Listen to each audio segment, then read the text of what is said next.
பேர் தாமஸ். நான் ஒரு ஆப்ஷன் பையர். இன்னைக்கு நம்ம என்ன பார்க்க போறோம் அப்படின்னாச்சுன்னா, வோலட்டிலிட்டி. வோலட்டிலிட்டினா என்ன? அதுல எத்தன விதமான வகைகள் இருக்கு?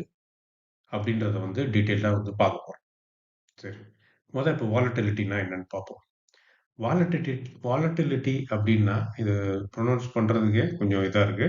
வோலட்டிலிட்டி அப்படின்னா என்ன அப்படின்னாச்சுன்னா, சராசரி விலையிலிருந்து ஒரு பொருளின் விலை எவ்வளவு தூரம் விலகி செல்கிறது அப்படின்றத வந்து கணக்கிடுறது தான் வாலட்டிலிட்டி அப்படின்றது.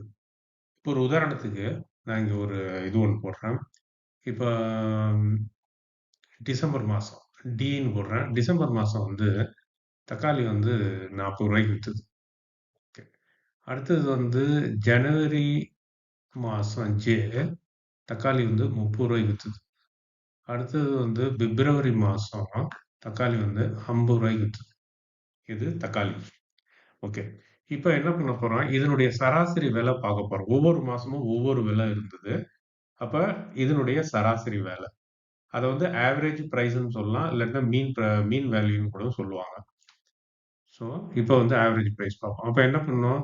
40 இது 3த்தையும் வந்து என்ன பண்ணணும்? கூட்டணும். அப்ப என்ன பண்ணணும்? இது இத கூட்டுனோம்னா என்ன வருது நம்மளுக்கு?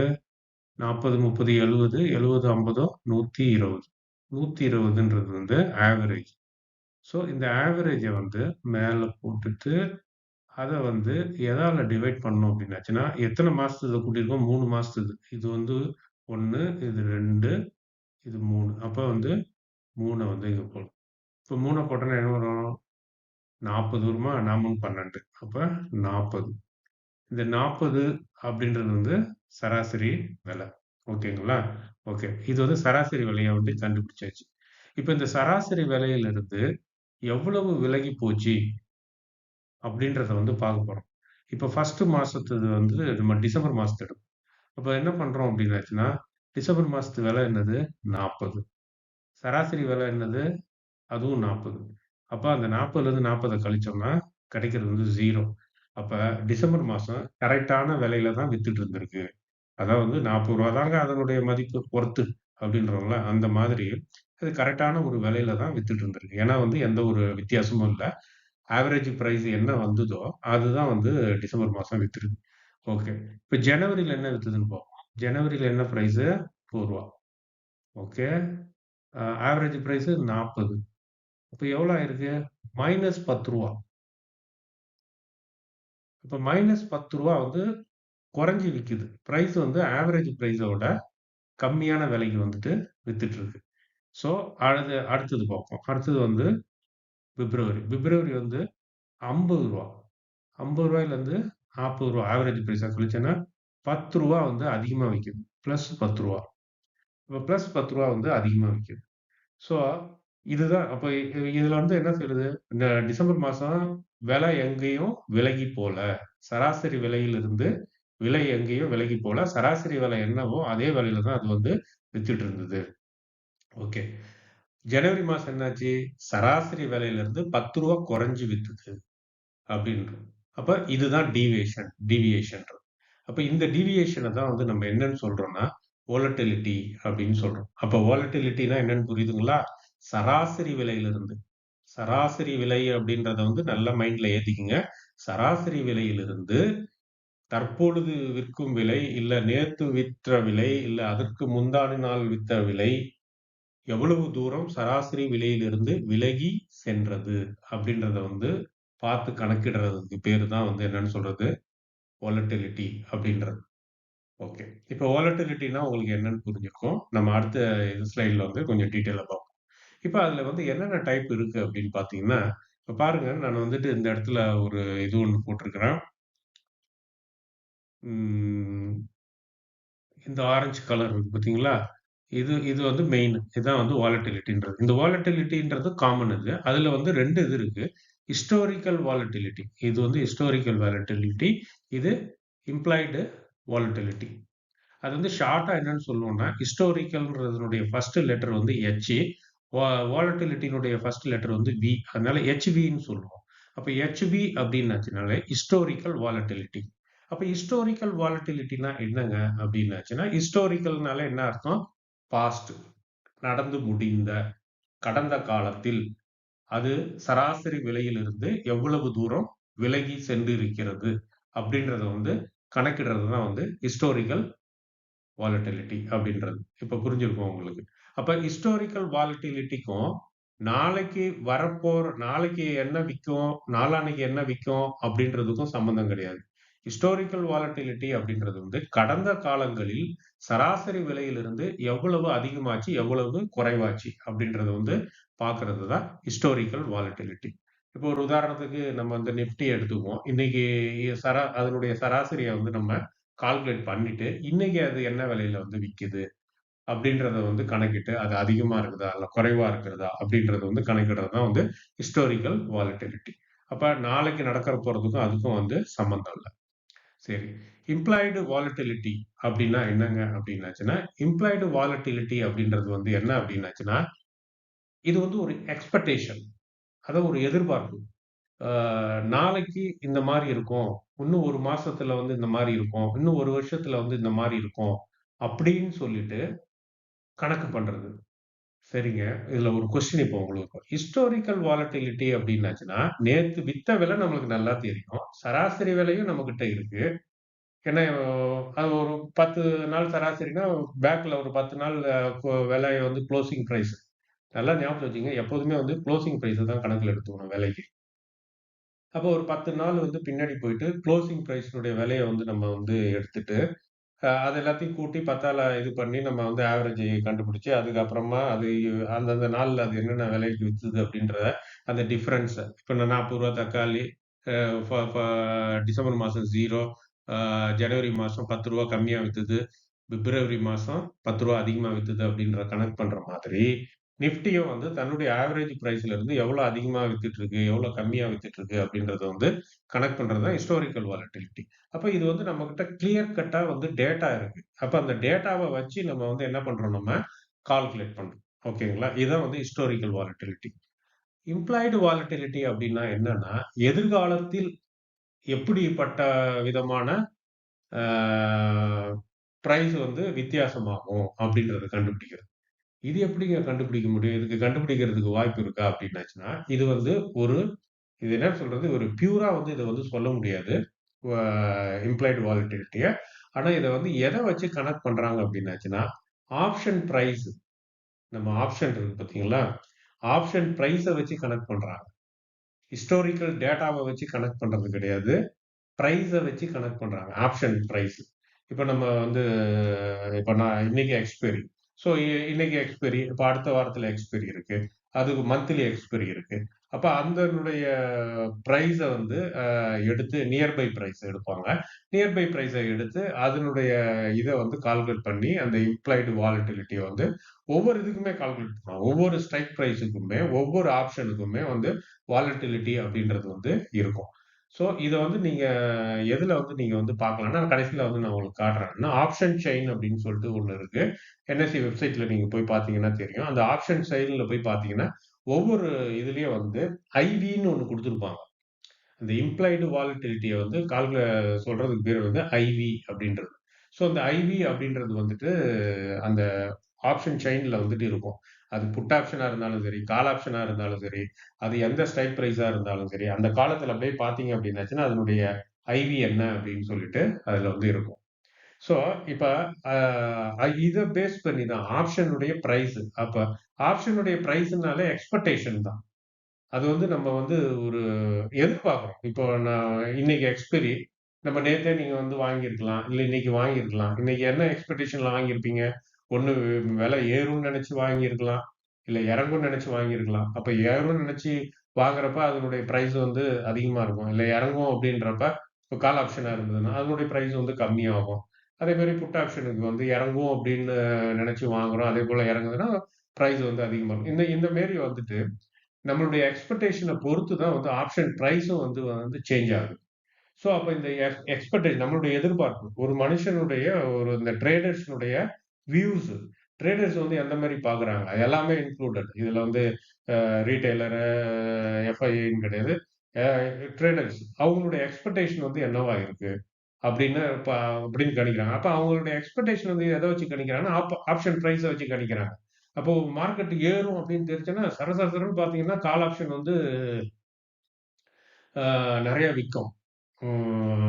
நெறைய விலைக்கு வந்து நல்ல விலைக்கு வந்து போயிட்டுருக்கும் கால் ஆப்ஷன். அப்போ அப்போ உடனே நீங்க அதனுடைய இம்ப்ளாய்டு வாலட்டிலிட்டிய போய் செக் பண்ணீங்கன்னா, அது வந்து ரொம்ப ஹையா இருக்கும். அப்ப இ ரொம்ப ஹையா இருக்குதுன்னா என்ன அர்த்தம் அப்டின்னாச்சுன்னா, அதனுடைய ஆப்ஷன் பிரைஸ் வந்து ரொம்ப அதிகமா இருக்குன்னு அர்த்தம். இப்போ ஒரு உதாரணத்துக்கு 22,300 22,300 கால் ஆப்ஷன் எடுக்கிறீங்க.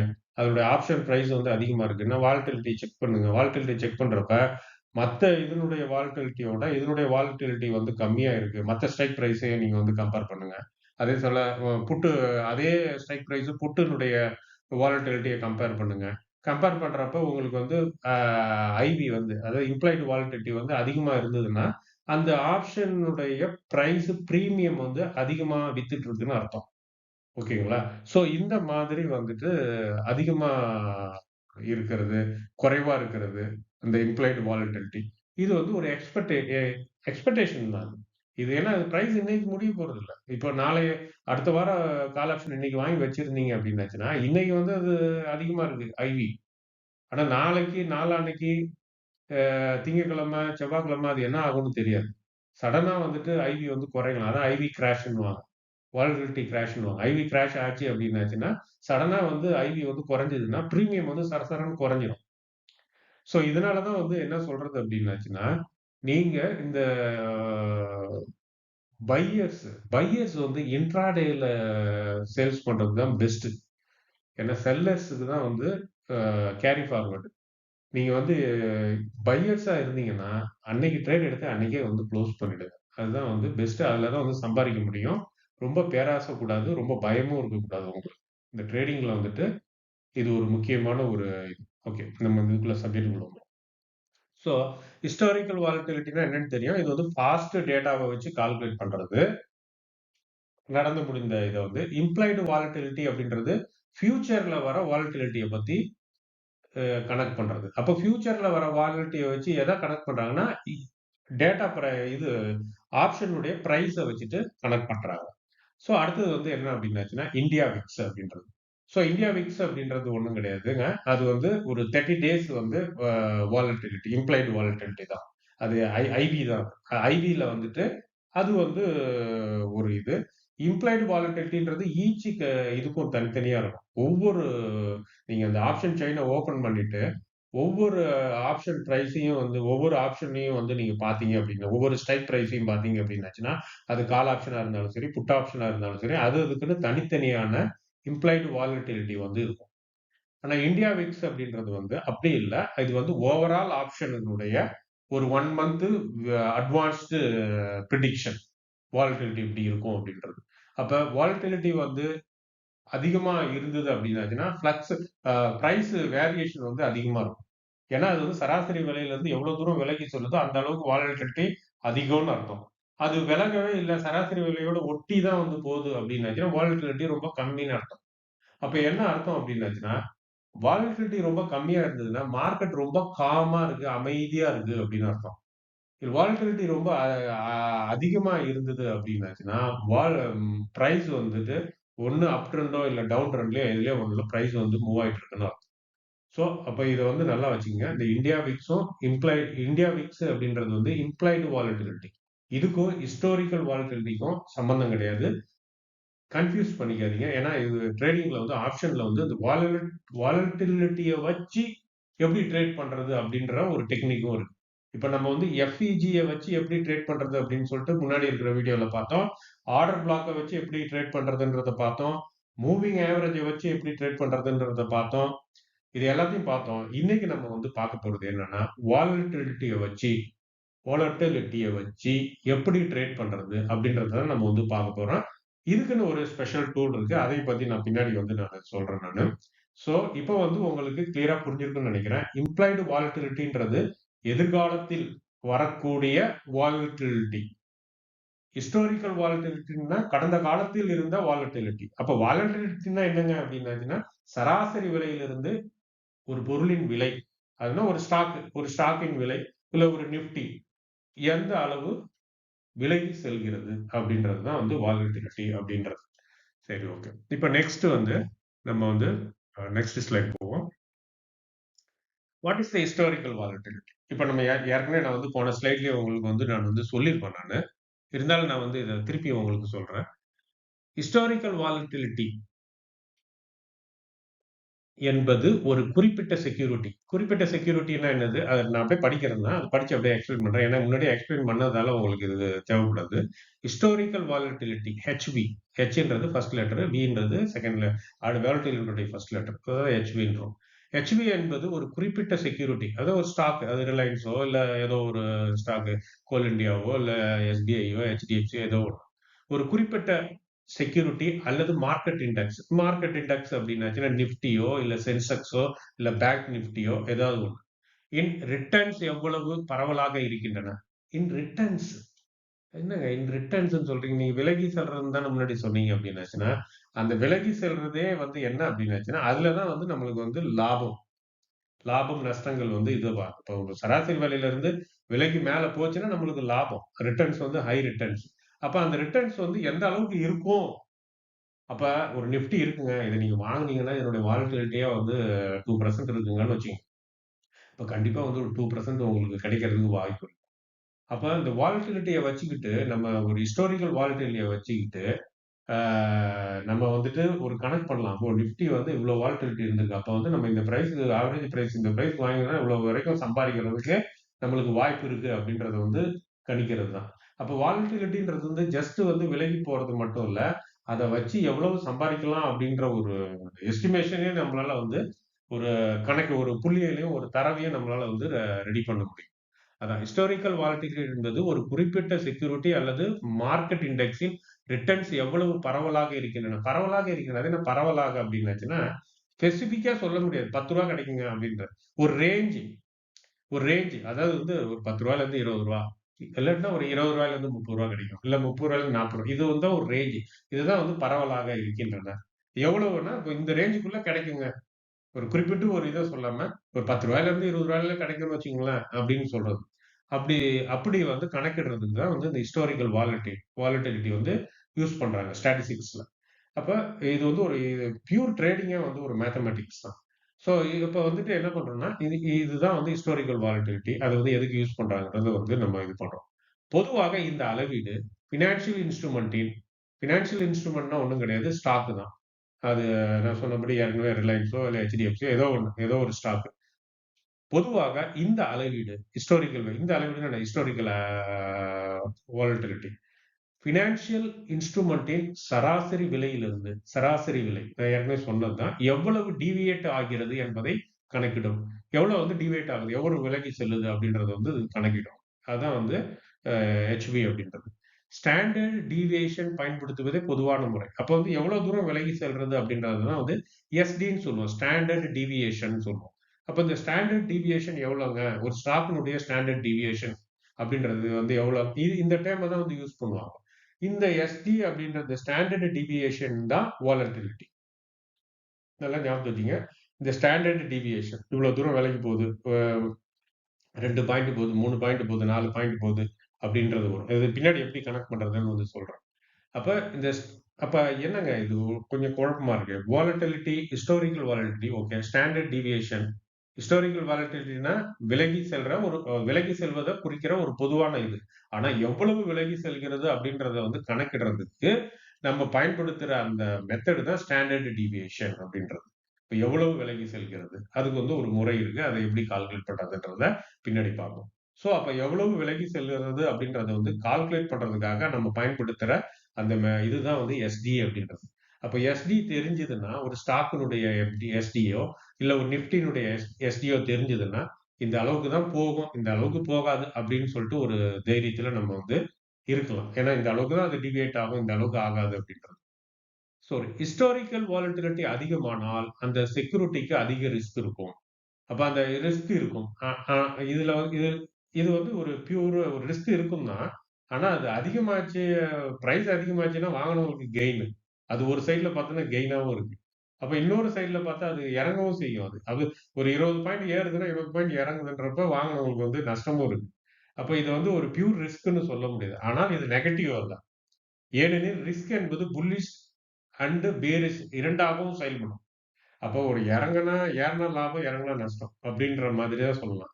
ஆனா இந்த ஹிஸ்டாரிக்கல் வாலட்டிலிட்டி எந்த அளவுக்கு அதிகமா இருக்குதோ, அது வந்து ஆப்ஷன் பையர்ஸ்க்கு வந்து அல்வா மாரிங்க. ஆனா ஆப்ஷன் செல்லர்ஸ் இருக்காங்க பார்த்தீங்களா, அவங்களுக்கு வந்து வேப்பக்கா மாதிரி கசக்கும். செல்லர்ஸ்க்கு வந்துட்டு ஹிஸ்டாரிக்கல் வாலட்டிலிட்டி வந்து அதிகமா போச்சு அப்படின்னாச்சுனாலே, அவங்களுக்கு வந்துட்டு வேப்பக்கா, கசப்பு. ஆனா பையர்ஸ்க்கு வந்து அது வந்து அல்வா. ஆனா ஓகேங்க. இதெல்லாம் சொல்றதுக்குலாம் நல்லா தான் இருக்கு. அத எப்படி யூஸ் பண்றது? அத எப்படி யூஸ் பண்ணி கனெக்ட் பண்ணி நம்ம வந்துட்டு ஒரு வாலட்டிலிட்டி மார்க்கெட் வந்து ஒரு வாலட்டிலிட்டி இருக்கு. அப்படின்னாச்சுன்னா, அப்போ வந்து அதுல வந்து அந்த மார்க்கெட்ல என்ன மாதிரி ட்ரேட் பண்றது? அப்படின்றத வந்து நம்ம வந்து பின்னாடி வந்து பார்க்க போறோம். அதுக்குன்னு ஒரு ஸ்பெஷல் டூல் இருக்கு. புலிஞ்சர் பாண்ட் அப்படின்னு சொல்லுவோம். புலிஞ்சர் பேண்ட். அது என்னன்னு சொல்லிட்டு நம்ம பின்னாடி வந்து பார்ப்போம். இப்ப அடுத்த ஸ்லைடுக்கு போவோம். சரி. இப்ப வந்து இது என்ன அப்டின்னாச்சுன்னா, ஒரு கால்குலேஷன். இந்த ஸ்டாண்டர்ட் டீவியேஷன் சொன்னோம் பார்த்தீங்களா? அதாவது ஸ்டாண்டர்ட் டீவியேஷன்னா வாலட்டிலிட்டி. இந்த ஸ்டாண்டர்ட் டீவியேஷன வந்துட்டு எப்படி கால்குலேட் பண்றது அப்டின்றத வந்து பார்க்க போறோம். மீன் அல்லது ஆவரேஜ். ஆவரேஜ் அப்டின்றது வந்து நம்ம மேத்ஸ்ல வந்து படிச்சிருப்போம். மீன்ன்றதையும் வந்து நம்ம மேத்ஸ்ல வந்து படிச்சிருப்போம். ஆனா 2மே வந்து ஒரே டேர்ம் தான். ஆனா வந்து மீன்ன்றது வந்து பினான்சியல் சைட்ல வந்துட்டு யூஸ் பண்ணுவாங்க. அத ஆவரேஜ்க்காக வந்து யூஸ் பண்ணுவாங்க. சாரி ஆவரேஜ் தான் அது. Financial டேர்ம்ல average. ஸோ இத வந்து ரொம்ப டீப்பா போ வேண்டாம். அது நம்ம வந்து மீன்ன்ற வேர்ட்லயே யூஸ் பண்ணுவோம். ஆனா நீங்க வந்து புரிஞ்சுங்க. அது மீன்னா ஆவரேஜ்ன்றத மட்டும் ஞாபகம் வச்சுங்க. ரொம்ப டீப்பா போயிட்டு மீனுக்கு என்ன வித்தியாசம், ஆவரேஜ்க்கு என்ன வித்தியாசம்ன்றதெல்லாம் நம்ம வந்து எக்ஸாம்ல எழுதுற மாரி இருந்ததுன்னா பார்க்கலாம். ஆனா நம்மளுக்கு ட்ரேடிங் அது தேவையில்ல. நீங்க வந்து மீன்ன்றதையே வச்சுக்கங்க. மீன் அல்லது ஆவரேஜ் குளோசிங் பிரைஸ் கண்டுபிடிக்க. அப்ப குளோசிங் பிரைஸ வந்து இத எப்படி கண்டுபிடிக்கணும்னு சொல்றேன் பாருங்க. இப்போ ஒரு 5 நாள் எடுத்துக்கங்க. இதுல வந்து பார்த்தீங்க அப்டின்னாச்சுன்னா, இதுல வந்து பாருங்க, 100ன்னு ஒண்ணு இருக்கா? அடுத்தது 105ன்னு இருக்கா? இது நாள் விலை, 2வது நாள் விலை, 3வது நாள் விலை, 4வது நாள் விலை, 5வது நாள் விலை. இன்னைக்கு 6வது நாள்னு வச்சுக்கங்க. அப்ப வந்து ரிவர்ஸ்ல அப்படியே போனீங்கன்னா, ரிவர்ஸ்ல ஒரு 5 நாள் விலைய வந்து நீங்க குளோசிங் பிரைஸ் ஒரு ஸ்டாக்கினுடைய குளோசிங் பிரைஸ் இல்ல நிஃப்டினுடைய குளோசிங் பிரைஸ். என்னங்க 100 போட்டிருக்கீங்க, நிஃப்டின்னு சொல்றீங்கன்னா, ஒண்ணும் இல்ல. இது ஒரு உதாரணத்துக்கு தான் போட்டிருக்குது. ஆனா நீங்க வந்துட்டு பார்க்கிறப்ப, ஆக்சுவல் பிரைஸ் என்ன அப்படின்றத வந்து நீங்க வந்து போட்டுக்கலாம். இப்ப இதெல்லாம் நீங்க கால்குலேட் பண்ணிட்டு இருக்கணும்னு அவசியம் இல்ல. இத நீங்க தெரிஞ்சு வச்சுக்கிறது நல்லது. ஏன்னா ஆப்ஷன் பையர்ஸ்ன்றது வந்து ஆப்பர்ச்சுனிட்டி வந்து டெய்லி கிடைக்காது. ஏதாவது வாரத்துல வந்து 2 நாள், 3 நாள் கிடைக்கலாம். இல்ல 2 நாள் கிடைக்கலாம். அந்த ஆப்பர்ச்சுனிட்டீஸ வந்து மிஸ் பண்ணாம நம்ம வந்து யூஸ் பண்ணணும். அதுக்கு தான் நாம வந்து ஸ்டடி பண்ணணும். என்ன என்ன வாலட்டிலிட்டினா என்ன? ஐவினா என்ன? அது அதிகமாச்சுன்னா என்ன ஆகும்? குறைஞ்சதுன்னா என்ன ஆகும்? இத வச்சு எப்படி ட்ரேட் பண்றது? அப்படின்றதெல்லாம் வந்து பார்க்குறோம். அதனால ஜஸ்ட் வந்து யாரோ ஒருத்தவங்க டிப்ஸ் குடுத்தாங்க. வாங்குனாங்க வாங்கிட்டேன். வித்துருன்னாங்க வித்துட்டேன் அப்டின்னீங்கன்னா, இருக்கிற காசெல்லாம் விட்டுட்டு தலையில துண்ட போட்டுட்டு தான் போணும். அதனால வந்துட்டு நீங்களா வந்து கத்துக்குங்க. நீங்களா வந்து படிங்க. நெறைய படிங்க. தேடி தேடி படிங்க. அத வந்து பிராக்டிகலா அப்ளை பண்றப்ப ரொம்ப கேர்ஃபுல்லா இருக்கணும். பேப்பர் ட்ரேடிங் பண்ணுங்க. அப்புறம் வந்து இல்லாட்டினா ஒரு லாட்டுக்கு மேல வாங்காதீங்க. ஒரு லாட்ட வச்சே ஒ இது பண்ணுங்க. நல்லா பிராக்டிஸ் ஆனதுக்கு அப்புறமா வந்து லாட் சைஸ வந்து இன்கிரீஸ் பண்ணுங்க. அவசரப்பட்டு எதுவும் பண்ணாதீங்க. ஓகே. அதுக்கு தான் வந்து இந்த வாலட்டிலிட்டின்றத வந்து நான் வந்து சொல்றேன். ஏன்னா, நான் உங்களுக்கு போன வீடியோல ஒண்ணு சொல்லியிருந்தேன். என்ன சொல்லியிருந்தேன் அப்டின்னாச்சுன்னா, நான் வந்து ஆப்ஷன் பிரைஸ வந்து எப்படி வந்து ஸ்டாப் லாஸ் வைக்கிறது, எப்படி சூஸ் பண்றது, அப்டின்றதெல்லாம் வந்து நான் சொல்றேன். ஸ்ட்ரைக் பிரைஸ் எல்லாம் அப்டின்னு சொன்னேன். ஆனா வாலட்டிலிட்டிய பத்தி உங்களுக்கு ஒண்ணுமே தெரியாட்டின்னா, அத நான் என்னதான் சொன்னாலும் உங்களுக்கு புரியாது. ஸோ, அதனால தான் நான் யோசித்து பார்த்தேன். சரி நம்ம கஸ்டமர்ஸ்க்கு வந்து நம்ம வந்துட்டு சப்ஸ்கிரைபருக்கு வந்து நம்ம வாலட்டிலிட்டிய சொல்லிடுவோம். ஸ்டெப் பை ஸ்டெப்பா அவங்கள கொண்டு போவோம். அப்பதான் வந்து நம்ம அந்த ஃபைனலா அந்த இத சொல்றப்ப ரொம்ப சுலபமா இருக்கும். அதுக்காக தான் இந்த இந்த இது பண்றது. ஓகே. இப்ப மீன் அல்லது குளோசிங் பிரைஸை கண்டுபிடிக்க தேர்ந்தெடுக்கப்பட்ட காலகட்டத்தில் தேர்ந்தெடுக்கப்பட்ட காலகட்டத்தில் இந்த கிரீன் கலர் பாக்ஸ்க்குள்ள இருக்கிறது தாங்க படிக்கிறேன். மீன் அல்லது குளோசிங் பிரைஸ் கண்டுபிடிக்க. தேர்ந்தெடுக்கப்பட்ட காலகட்டம்னா 5 நாள் எடுத்திருக்கிறேன். அவ்வளோதாங்க.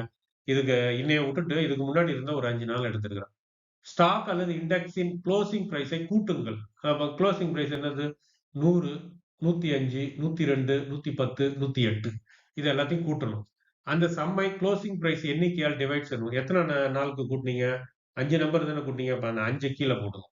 கீழ போட்டு வகுத்துருங்க. வகுத்தீங்கன்னா உங்களுக்கு என்ன கிடைக்குது? 105 கிடைக்குது. இதுதான் வந்து மீன் குளோசிங் பிரைஸ். இதுதான் வந்து ஆவரேஜ் பிரைஸ். ஸோ ஆவரேஜும் மீனும் கன்ஃப்யூஸ் பண்ணிக்காதீங்க. 2ம் ஒண்ணு தான். அப்படின்றத ஞாபகத்துல வச்சுக்கங்க. ஒரு ஸ்லைட் வித்தியாசம் தான். ஆனா அந்த வித்தியாசம் எந்தவித பாதிப்பையும் உண்டு பண்ண போறதில்ல. அதனால நீங்க வந்து ஆவரேஜ்ன்னா தான் உங்க மைண்டுக்கு ஏறுது அப்படின்னாச்சுன்னா, ஆவரேஜ்ன்னே வச்சுக்கங்க. இல்ல நீங்க மீன் அப்படின்னு இல்ல நான் பியூரா வந்து ஒரு ட்ரேடரா வரணும் அப்படின்னாச்சுன்னா, மீன்ன்றதையே வந்து பிராக்டிஸ் பண்ணணும். அப்ப மீன் குளோசிங் பிரைஸ் வந்து 105. இப்ப வந்து 105 வந்து கண்டுபிடிச்சுட்டோம். சரி அடுத்த ஸ்டெப் என்ன அப்படின்றத வந்து பார்ப்போம். ம். இப்ப வந்து என்ன பண்ணணும்னா, ஸ்கொயர்டு டீவியேஷன் கணக்கிடுக. இப்ப என்ன பண்ண போறோம்னா, எவ்ளோ ஆவரேஜ் பிரைஸ் தான் கண்டுபிடிச்சோம். 105ன்றத வந்து கண்டுபிடிச்சோம். இப்ப ஒவ்வொரு நாளும் அந்த 105ல இருந்து எவ்வளவு விலகி போயிருக்கு பிரைஸ் அப்படின்றத வந்து பார்க்க போறோம். அதான் ஸ்கொயர்டு அப்புறமா அது எவ்வளோ விலகி போயிருக்குன்னு பார்த்துட்டு, அத வந்து என்ன பண்ணுவோம் நம்ம, ஸ்கொயர் பண்ணுவோம். இப்ப பாருங்க, நாள் வந்து பிரைஸ் வந்து என்னது? 100 இருக்குங்களா? 100 மீன் பிரைஸ் வந்து என்னது நம்மளுக்கு? 105. அப்ப 100ல இருந்து 105 வந்து கழிக்கணும். இந்த மீன் பிரைஸ் எக்ஸ்ன்றது வந்து அன்னைய தேதியினுடைய குளோசிங் பிரைஸ். அப்ப நாளுடைய குளோசிங் பிரைஸ் அதாவது நம்மளுக்கு முன்னாடி உள்ள 5வது நாளுடைய குளோசிங் பிரைஸ். இது 4வது நாளு. இது இப்படி இப்படி கணக்கு பண்ணி. ஸோ அதனுடைய அ அன்னைக்கு குளோசிங் பிரைஸ் வந்து 100. ஆனா மீன் பிரைஸ் வந்து 105. இதான் ஃபார்முலா. அப்ப 100லருந்து 105 கழிச்சா -5 வருது. அப்ப ரூ. 5 குறைஞ்சு வித்திருக்கு. அதாவது மீன் பிரைஸ்ல இருந்து, ஆவரேஜ் பிரைஸ்ல இருந்துட்டு ரூ. 5 வந்து குறைஞ்சு வித்திருக்கு. அப்போ உங்களுக்கு என்ன வருது? -5ன்னு வருது. ஓகேங்களா? அப்ப -5. அப்புறமா இந்த -5 என்ன பண்றீங்கன்னா, அப்படியே ஸ்கொயர் பண்ணுங்க. ஸ்கொயர் பண்ணீங்கன்னா என்னது? 5 -5 டைம்ஸ் -5 எப்படி வரும்? இருங்க. இங்க போடுறேன். -5 இன்டு -5 25. மைனஸ் என்ன ஆயிடும்? Minus into minus plus. So, அப்ப வந்துட்டு உங்களுக்கு 25 வந்துருது. அந்த 25 தான் வந்து இங்க இருக்கு. ஓகேங்களா? சரி. அடுத்த நாள் என்ன பிரைஸ்ல வித்திருக்கு? 105. மீன் பிரைஸும் 105 தான். அப்ப வந்து டிஃபரன்ஸே வந்து இல்ல. டீவியேஷனே இல்ல. டீவியேட் ஆகல. டீவியேட்டே ஆகாம இருக்கு. அப்ப 0 கம்னா 0 தான். ஓகே. அடுத்தது 102. இது எவ்வளோ டீவியேட் இருக்கு? ரூ. 3 வந்து குறைஞ்சிருக்கு மைனஸ்ல. அத ஸ்கொயர் பண்ணுங்க. 9. இந்த 3 ஸ்கொயர் பண்ணா 9. அடுத்தது என்ன பண்றீங்க? இது என்னது? ரூ. 5 அதிகமாயிருக்கு. அப்ப அந்த 5 ஸ்கொயர் பண்ணுங்க 25. அடுத்தது இதுல ரூ. 3 வந்து அதிகமாயிருக்கு. அப்ப 3 ஸ்கொயர் பண்ணுங்க 9. அப்ப நம்மளுக்கு ஒரு ஆன்ஸர் வந்து கிடைச்சிருக்கு. 25, 0, 9, 25, 9. ஸோ இப்ப வந்து நம்மளுக்கு வந்து இந்த பிரைஸ் கிடைச்சிருக்கு. ஸோ இந்த பிரைஸ என்ன பண்ணணும் அப்படின்றத வந்து அடுத்த இதுல பார்ப்போம். சரி ஓகே. இப்ப இதுல ஒரு கொஸ்டின் உங்களுக்கு வரும். இது எதுக்குங்க ஸ்கொயர் பண்ணிக்கிட்டு அப்படின்னுச்சுன்னா, ஒண்ணும் இல்லங்க. நீங்க ஸ்கொயர் பண்ணீங்கன்னா மைனஸ் போயிடும். வடிகட்டுற மாரிங்க. மண்ணெல்லாம் எடுக்கிற மாரி இப்போ ஆன்ஸர் வந்து -5ன்னு இருக்கு, -3ன்னு இருக்கு. இது வந்து உங்க கால்குலேஷனுக்கு வந்து டிஃபிகல்ட் ஆகும் அப்படின்றதுக்காக, அத வந்து ஸ்கொயர் பண்ணீங்க அப்படின்னாச்சுன்னா, அது வந்து பிளஸ்ஸா மாறிடும். ஏன்னா, ம க மைனஸையும், மைனஸையும் பெருக்குனா கிடைக்கிறது வந்து பிளஸ். பிளஸ்ஸையும் பெருக்குனாலும் கிடைக்கிறது பிளஸ் தான். ஒரே சிம்பலா இருந்ததுன்னா, 2மே வந்து மைனஸா இருந்ததுன்னா, பிளஸ் கிடைக்கும். அதேபோல 2ம் ஒண்ணா இருந்ததுன்னா, ஒரு ஜெனரலான்னா 2ம் ஒண்ணு. Minus, minus, plus. Plus, minus. ஆனா இதுல ஏதாவது ஒண்ணு மாறி பிளஸோ, மைனஸோ வந்ததுன்னா, உங்களுக்கு என்ன ஆயிடும்? மைனஸ்ன்னு தான் ஆன்ஸர் வரும். சரி அதுக்கு போ வேணாம் அதுக்குள்ள. அந்த மைனஸ எடுக்கிறதுக்காக தான் இத வந்து நம்ம என்ன பண்றோம்? ஸ்கொயர் பண்றோம். ஸோ இப்ப அடுத்தது. ஸ்டாண்டர்ட் டீவியேஷன் வால்ட்டுட்டே கணக்கிடுக. இப்ப நம்ம கண்டுபிடிச்சோம் பார்த்தீங்களா? போன ஸ்லைட்ல. அந்த ஸ்கொயர் பண்ணி 25 எங்க இருக்கு? இதோ இருக்கு. 25, 0, 9, 25, 9. ஸோ இத எல்லாத்தையும் கூட்டுறோம். இத எல்லாத்தையும் கூட்டி என்ன பண்றோம்? 5ஆல வகுக்கிறோம். ஏன்னா 5 நாள் தானே நம்ம எடுத்துருக்கோம். 5ஆல வகுக்கிறோம். அப்ப என்ன வருது? 13.6 வருது. இந்த 13.6 தாங்க ஸ்டாண்டர்ட் டீவியேஷன் எஸ்டின்றது. இதுதான் வந்து ஸ்டாண்டர்டு டீவியேஷன். இந்த 13.6 வந்துட்டு ரூட் பண்றோம். ரூட் எடுக்கிறோம். இப்ப என்னங்க இது ரூட் எதுக்கு எடுக்கிறோம் அப்டின்னாச்சுன்னா, ஒண்ணும் இல்ல. நம்ம ஸ்கொயர் பண்ணோம்ல, அத வந்து திருப்பி அதே நிலைக்கு கொண்டு வந்துரும். இப்ப ஒரு நம்பர ஸ்கொயர் பண்ணிட்டு, அந்த நம்பர வந்து ஸ்கொயர் ரூட் எடுத்தீங்கன்னா, அதே நம்பர் வந்துரும். இப்ப 3 வந்து ஸ்கொயர் பண்றீங்கன்னு வச்சுக்கங்க. இப்போ 3 வந்துட்டு இங்க இருக்கு. இப்போ 3 வந்து ஸ்கொயர் பண்றீங்க. 3 வந்து ஸ்கொயர் பண்ணீங்கன்னா என்ன வரும்? 3 இன்டு 3 என்ன வரும்? 9 வரும். அந்த 9 வந்துட்டு ஸ்கொயர் ரூட் எடுத்தீங்க அப்படின்னாச்சுன்னா 3 வரும். அதே நம்பர் வந்துருச்சுங்களா? ஸோ அதனால தான் வந்துட்டு இங்க என்ன பண்றோம், இது நம்மளுக்கு கிடைச்சது வந்து என்னது? 13.6. அந்த 13.6 வந்து என்ன பண்றோம்? ஸ்கொயர் ரூட் எடுக்கிறோம். ஸ்கொயர் ரூட் எடுத்த உடனே நம்மளுக்கு கிடைக்கிறது என்னது? 3.69. 3.69 இதான் வந்து ஸ்டாண்டர்ட் டீவியேஷன். சரி, இப்ப ஸ்டாண்டர்ட் டீவியேஷன் வந்து நம்ம எடுத்துட்டோம். கண்டுபிடிச்சிட்டோம். இப்போ உங்களுக்கு நல்லா தெரியும். இது எப்படி கண்டுபிடிக்கிறதுன்ட்டு. நீங்க இல்லாட்டினா திருப்பி ஒரு வாட்டி இந்த ஸ்லைட மட்டும் அப்படியே ஒரு ஒரு 2 நிமிஷம் பார்த்துட்டீங்கன்னா எல்லாமே புரிஞ்சிரும். ஆ பாஸ் பண்ணிட்டு. அப்ப இப்ப வந்துட்டு ஸ்டாண்டர்ட் டீவியேஷன வந்து கண்டுபிடிச்சாச்சு. சரி, இந்த ஸ்டாண்டர்ட் டீவியேஷன வச்சுட்டோங்க. ஓகே. இப்ப என்ன ஒரு கொஸ்டின்னா, ஸ்டாண்டர்ட் டீவியேஷன் தான் வாலட்டிலிட்டி. இப்போ வாலட்டிலிட்டிய வந்து கண்டுபிடிச்சாச்சு. எதனுடைய வாலட்டிலிட்டி கண்டுபிடிச்சோம்? ஒரு எக்ஸாம்பிள்க்கு வந்துட்டு ஒரு ஸ்டாக் எடுத்துக்குவோம். ஏதோ ஒரு ஸ்டாக் ஒரு எக்ஸ்ன்ற ஒரு ஸ்டாக். ஒரு எக்ஸ் கம்பெனி. எக்ஸ்ன்ற கம்பெனியினுடைய ஸ்டாக் எடுத்துட்டோம். எடுத்துட்டு அதனுடைய வாலட்டிலிட்டிய வந்து கால்குலேட் பண்ணியாச்சு. அதனுடைய கால்குலேட் பண்ண வாலட்டிலிட்டி வந்து 3.69. ஓகேங்களா? நல்லா ஞாபகம் வச்சுக்கங்க 3.69. இது வந்து இந்த வாலட்டிலிட்டி வந்து கம்மியா, அதிகமா, கம்மியாங்க அப்படின்னு கேட்டா, நம்மட்ட ஆன்சர் கிடையாது. அப்ப இத எப்படிங்க கண்டுபிடிக்கிறது? இத விட அதிகமா, கம்மியா அப்படின்றதுன்னா, ஒண்ணும் கிடையாது. பியர்ஸ் கம்பேரிசன் சொல்லுவோம். பியர்ஸ் கம்பேரிசன் அப்படின்றது என்ன அப்படின்னாச்சுன்னா, ஒரு செக்டார். இப்போ ஒரு பேங்கிங் செக்டார் எடுத்துக்கிட்டீங்க அப்படின்னாச்சுன்னா, பேங்கிங் செக்டார்ல போயிட்டு, நீங்க வந்து ஒரு HDFC பேங்கினுடைய ஸ்டாண்டர்ட் டீவியேஷன் வாலட்டிலிட்டிய வந்து கணக்கு பண்ணுங்க. கணக்கு பண்ண உடனே உங்களுக்கு வந்து ஒரு ஸ்டாண்டர்ட் டீவியேஷன் வந்து கிடைக்கும். அடுத்தது வந்து நீங்க ஒரு இன்னொரு பேங்க் வந்து கம்பேர் பண்ணுங்க. அதுக்கு என்ன பேங்க் தான் நெறைய இருக்கு. HDFC வுட்டா என்ன இருக்கு? ICICI இருக்கு, SBI இருக்கு, கொடாக் இருக்கு, ஆக்சிஸ் இருக்கு. ஸோ இந்த மாரி எல்லா பேங்கினுடைய அது அந்தந்த பேங்கினுடைய வாலட்டிலிட்டிய வந்து கால்குலேட் பண்ணுங்க. கால்குலேட் பண்ணிட்டு எல்லாத்தையும் கம்பேர் பண்ணி பார்த்துட்டு, எது வந்து அதிகமா இருக்கோ, எது வந்து அதிகமா இருக்கோ, அது வந்து ரொம்ப அதிகமா வாலட்டிலிட்டி. எது வந்து ரொம்ப கம்மியா இருக்கோ, இது வந்து கம்மியான வாலட்டிலிட்டி. அப்படின்ற ஒரு நம்பர்ஸ தான் நம்ம வந்து எடுக்க முடியும். இது ஸ்டாண்டர்டா வந்து கிடையாது. ஸோ, அப்ப வந்து ஹிஸ்டாரிக்கல் டேட்டாவ வச்சுக்கிட்டு நம்ம என்ன பண்ணலாம், அதுவும் ஒரு இது. இன்னொன்னு வந்து ஹிஸ்டாரிக்கல் டேட்டாவ வச்சு ஆ நம்ம வந்து வாலட்டிலிட்டி வந்து கடந்த காலங்கள்ல என்னவா இருந்தது? அதுக்கு அப்புறமா வந்த நாட்கள்ல என்னவா மாறுச்சு? இப்ப அது மாறிக்கிட்டே இருக்குதா? ஏறிட்டே இருக்குதா? அப்படின்ட்டு ஒரு கிராஃபே வந்து நீங்க வந்து போடலாம். நெறைய வெப்சைட்ல வந்து இருக்கு. வாலட்டிலிட்டி கிராஃப்லாம் வந்து இருக்கு. Historical volatility. இதெல்லாம் நீங்க வந்துட்டு பார்க்கலாம். ஸோ இப்ப பார்த்தாச்சு. ஓகே. இப்ப என்னன்னா, HDFC வந்து 1000 கணக்குல மேல வித்துட்டு இருக்கிற ஒரு ஸ்டாக். ஆனா அதுவே வந்து மத்த பேங்க்ஸினுடைய இப்போ ஒரு எக்ஸாம்பிள்க்கு வந்துட்டு SBI எடுத்தோம் அப்படின்னாச்சுன்னா, அது 1000க்கு கீழ வித்துட்டு இருக்கிற ஒரு ஸ்டாக். அப்ப இதுல கால்குலேட் பண்ற எஸ்டியும், அதுல கால்குலேட் பண்ற எஸ்டியும் ஒப்பிட்டு பார்க்கிறது எந்த அளவுக்கு வந்து பொருத்தமா இருக்கும் அப்டின்னாச்சுன்னா, அதுல ஒரு சிக்கல் வருது.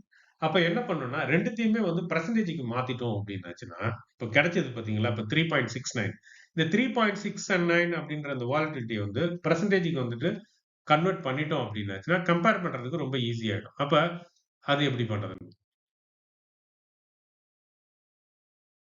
எஸ்டி எண் சதவீதமாக மாற்றிக்கிறோம். இப்ப கிடைச்ச எஸ்டி 3.69 கிடைச்சிருச்சு.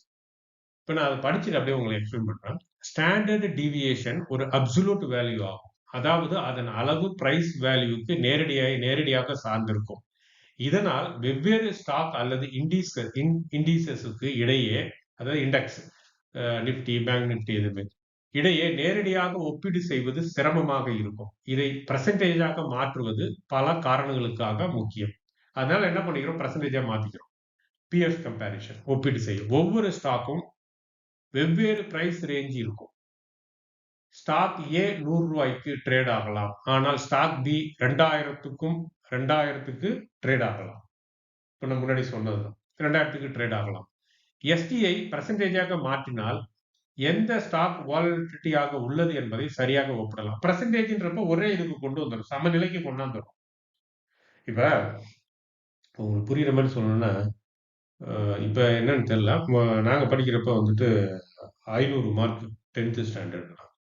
ஆனா 12த் ஸ்டாண்டர்ட்னா 1200 மார்க் டோட்டல்.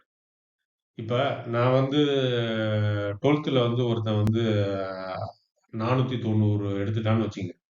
ஆனா பாஸ் பண்ணிட்டான். 490 எடுத்துட்டான். அவன் வந்து 10த்ல வந்து ஒருத்தன் வந்து 400 மார்க் எடுத்திருக்கான். ஆனா 12ல வந்து மார்க் வந்து 1200 டோட்டல். ஆனா அவன் எடுத்தது வந்து 490 பாஸ் ஆயிட்டான். ஆனா இது 10த் படிக்கிறவன் 400 மார்க் எடுத்திருக்கான். இப்ப யாருங்க இதுல வந்து அதிகமான மார்க் எடுத்ததுன்னு கேட்டா, என்ன சொல்லுவீங்க? 10த்ல இருக்கிறவன தானே சொல்லுவீங்க. ஆனா அவன் 400 தானே எடுத்திருக்கிறான். இவனோட அவன் 490 எடுத்திருக்கிறானே. அவன் 490 எதுக்கு எடுத்தான்? 1200க்கு எடுத்தான். இவன் 500க்கே வந்து 400 எடுத்திருக்கிறான். அப்ப இவன் தான் வந்து கரை அதிக மார்க் எடுத்தவன் அப்படின்னு சொல்றோம். இந்த மாரிலாம் சொன்னா எனக்கு புரியலங்க அப்படின்னாச்சுன்னா, சரி வுட்டுருவோம். 2த்துக்கும் பெர்சன்டேஜ் போடு. அப்ப வந்து இத என்ன பண்ணணும்? 12 அது வந்து என்ன பண்ணணும் அத? அதனுடைய ஆவரேஜ பார்க்கணும். பெர்சன்டேஜ்க்கு. இப்ப இத வந்து என்ன பண்ணணும்? இது வந்து 5யா 500ன்றப்ப 5ஆல டிவைட் பண்ணணும். அது வந்து 12ஆல டிவைட் பண்ணணும். அப்ப உங்களுக்கு வந்து பெர்சன்டேஜ் கிடைச்சிரும். அப்ப பெர்சன்டேஜ் கிடைச்சதுன்னா, அந்த பெர்சன்டேஜ கம்பேர் பண்ணீங்கன்னா தெரிஞ்சிரும். இப்ப 400ன்றவன் 80%ல நிப்பான். நான் 49 வாங்கினவன் வந்துட்டு என்ன இருக்கும்? பார்டர்ல இருப்பான். நான் 490 எடுத்தவன் வந்து பார்டர்ல இருப்பான். 40% 41% இந்த ரேஞ்சுல நின்னுட்டு இருப்பான். அப்ப பெர்சன்டேஜ்க்கு கொண்டு வந்துட்டீங்க அப்படின்னாச்சுன்னா, அது வந்து எவ்வளோ மார்க் டோட்டல் மார்க் எவ்வளவா இருந்தாலும் கம்பேர் பண்றதுக்கு வந்து ஈஸியா இருக்கும். ஸோ அதனால தான் வந்து என்ன பண்றோம், இந்த இதுல வந்துட்டு நம்ம வெவ்வேறு ஸ்டாக் வந்து வெவ்வேறு ரேஞ்சுல வந்து விக்கும்.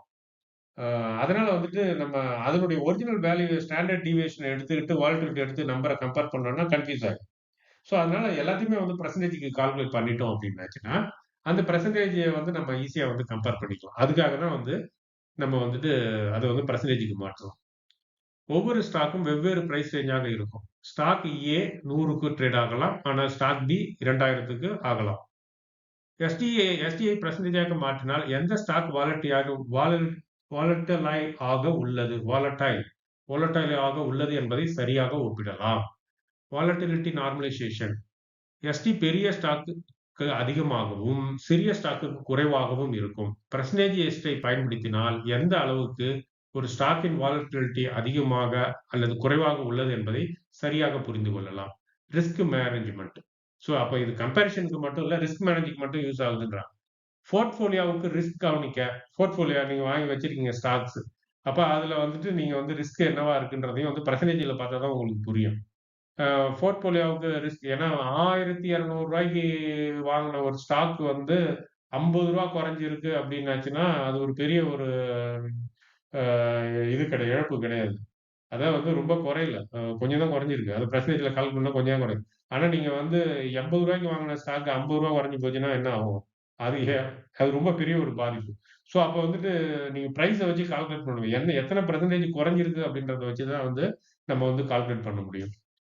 அதுக்கு தான் வந்து ரிஸ்க் மேனேஜ்மென்ட். போர்ட்ஃபோலியோவுக்கு ரிஸ்க் கவனிக்க எஸ்டிஐ பெர்சன்டேஜாக மாற்றுவது உதவுகிறது. இது ஸ்டாப் லாஸ் பொசிஷன் சைசிங் போன்ற ட்ரேடிங் ஸ்ட்ராட்டஜிக்கும் பயனாகும். இத வந்து நான் உங்களுக்கு பின்னாடி சொல்றேன் நானு. நான் ஒரு வீடியோ ஒண்ணு போடுறேன்னு உங்களுக்கு சொல்லியிருக்கேன் நானு. இந்த ஸ்டாப் லாஸ வந்துட்டு எப்படி நான் வந்து வாலட்டிலிட்டிய பேஸ் பண்ணி எப்படி ஸ்டாப் லாஸ் போடுறது?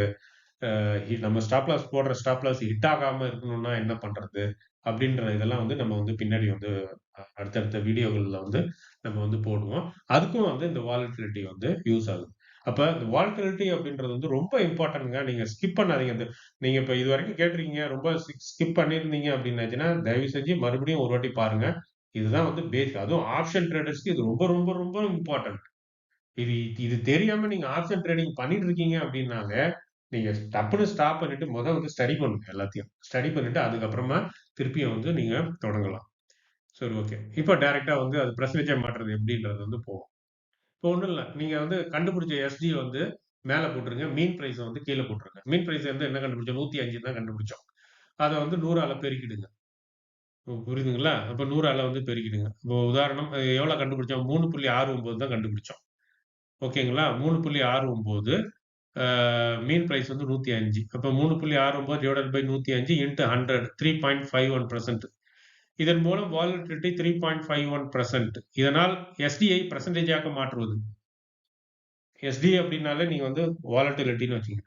பெர்சன்டேஜாக மாற்றுவது பியர் கம்பேரிசன், வாலட்டிலிட்டி நார்மலைசேஷன் மற்றும் ரிஸ்க் மேனேஜ்மென்ட்க்கு உதவுகிறது. ஓகேங்களா? ஓகே. இப்ப வந்து நம்ம அடுத்தது என்ன பண்ண போறோம் அப்டின்னாச்சுன்னா, இருங்க அடுத்த ஸ்லைடு போறேன். Bollinger band volatility. அதாவது போலிஞ்சர் பேண்டுன்றது வந்து ஒரு இண்டிகேட்டர். ஒரு டூல். இந்த டூல வச்சு பிரைஸ்னுடைய மூவ்மெண்ட் வாலட்டிலிட்டியோட கம்பேர் பண்றப்ப எப்படி இருக்கு? வாலட்டிலிட்டிய விட்டு எந்த அளவுக்கு வாலட்டிலிட்டிய அந்த ஆவரேஜ் மீன் லைன் விட்டு எவ்வளோ தூரம் விலகி போகுது? அப்படின்றத வந்து பார்க்கறதுக்கான ஒரு டூலு. இந்த டூல வச்சு ட்ரேடிங்கும் வந்து பண்ணலாம். இது வந்து சைட்வே மார்க்கெட்ல வந்துட்டு ரொம்ப யூஸ்ஃபுல்லான ஒரு டூலு. அதேபோல ஒரு மார்க்கெட் வந்து ஒரு அப் ட்ரெண்டோ, ஒரு டவுன் ட்ரெண்டோ, ஒரு மொமெண்டம் உண்டாகுறதுக்கு முன்னாடியே வந்து இத வந்து நம்ம வந்து அந்த மொமெண்டம் வந்து கெஸ் பண்றதுக்கு ஒரு நல்ல ஒரு டூல் இது. ஓகே. இப்ப இந்த இத வந்து பார்ப்போம் நம்ம. இந்த இதுல வந்துட்டு பார்த்தீங்கன்னா, இந்த சென்டர்ல வந்து ஒரு லைன் ஒண்ணு இருக்கு பாருங்க. ப்ளூ கலர்ல அந்த மவுஸ் வச்சு நவுத்திட்டு இருக்கிறேன். இந்த லைன் வந்து எத குறிக்குது அப்டின்னாச்சுன்னா, SMA சிம்பிள் மூவிங் ஆவரேஜ் 20. அதாவது வந்து லாஸ்ட் 20 கேண்டில்ஸ் னுடைய மூவிங் ஆவரேஜ குறிக்கிற லைன் அது. இந்த சென்டர் லைனு. அடுத்தது பார்த்தீங்கன்னா, மேல ஒரு ரெட் லைன் இருக்கு. அத வந்து அப்பர் பேண்ட் அப்டின்னுவோம். கீழ இருக்கிற லைன வந்துட்டு லோயர் பேண்டுன்னுவோம். இந்த அப்பர் பேண்ட், லோயர் பேண்ட் எப்படி அவ்வளோ தூரம் தள்ளி வருது அப்டின்னாச்சுன்னா, இந்த லைன் இருக்கு பார்த்தீங்களா? ஆ மூவிங் ஆவரேஜ் லைனு. இந்த மூவிங் ஆவரேஜ்ல இருந்து பிரைஸ் எந்த அளவுக்கு டீவியேட் ஆகுது அப்படின்றத எஸ்டிய வந்துட்டு கண்டுபிடிப்பாங்க.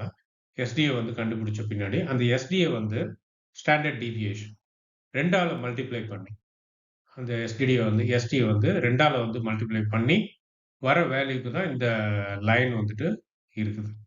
அப்ப அந்த ஸ்டாண்டர்ட் டீவியேஷன் வந்து அதிகமாச்சுன்னா, இந்த லைனும் வந்துட்டு என்ன ஆகும்? எக்ஸ்பேண்ட் ஆகும். ஸோ இதுலருந்து என்ன தெரியுதுன்னா, வாலட்டிலிட்டி வந்து அதிகமாச்சு அப்டின்னாச்சுன்னா, இந்த லைன் இந்த 2 ரெட் லைனும் இருக்கு பார்த்தீங்களா? அது 2ம் அப்படியே பலூன் மாரி விரியும்.